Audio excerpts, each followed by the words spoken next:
اپنے نقصان پر ہرگز غمزدہ نہ ہوا کرے، کیونکہ اللہ آپ سے اس وقت تک واپس نہیں لیتا جب تک اس سے بہتر آپ کو عطا نہ کرے۔ وہ چاہتا ہے تمہیں تحفہ دینا، تبھی تو تمہیں آزمائش میں ڈالا ہے۔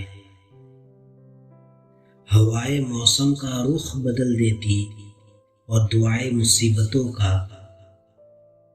مایوس وہ ہوتا ہے جو اللہ پر یقین نہیں رکھتا، اور محروم وہ ہوتا ہے جو اللہ کی نعمتوں کا شکر ادا نہیں کرتا۔ مانگنے پر اللہ کیا نہیں دیتا، بس شرط یہ ہے کہ مانگا اسی سے جائے۔ آزمائشیں دراصل سجدے کی تڑپ کا احساس کرانے آتی ہے۔ اللہ سے صبر اور نماز کے ذریعے مدد طلب کیجیے۔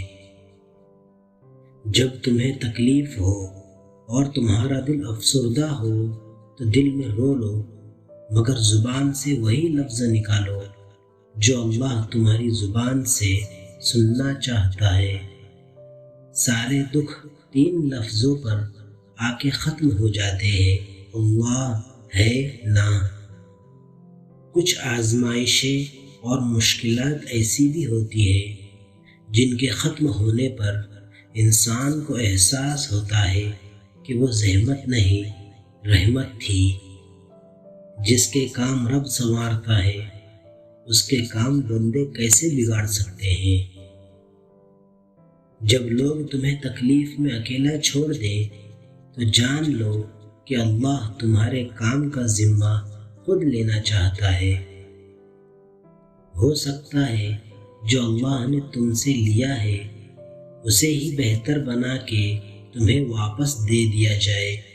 یہ بھی ممکن ہے کہ جو لیا گیا ہے اس سے بہتر تمہیں عطا کر دیا جائے۔ جو تکلیف اللہ تعالیٰ کی یاد دلائے وہ اللہ تعالیٰ کی سب سے بڑی نعمت ہے۔ اللہ تعالیٰ کا ارشاد ہے، اور جب قرآن پڑھا جائے تو اسے کان لگا کر سنو اور چپ رہو تاکہ تم پر رحم کیا جائے۔ جانتے ہو درد کیا ہوتا ہے؟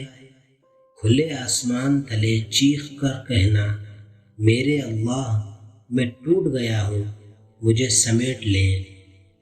اپنے فیصلوں کو اللہ پر چھوڑ دو، مایوسی تمہیں چھوڑ دیں گی۔ نصیب جو ہے وہ دعا سے بنتا ہے، کامیابیاں بے شک کوشش سے ملتی ہے۔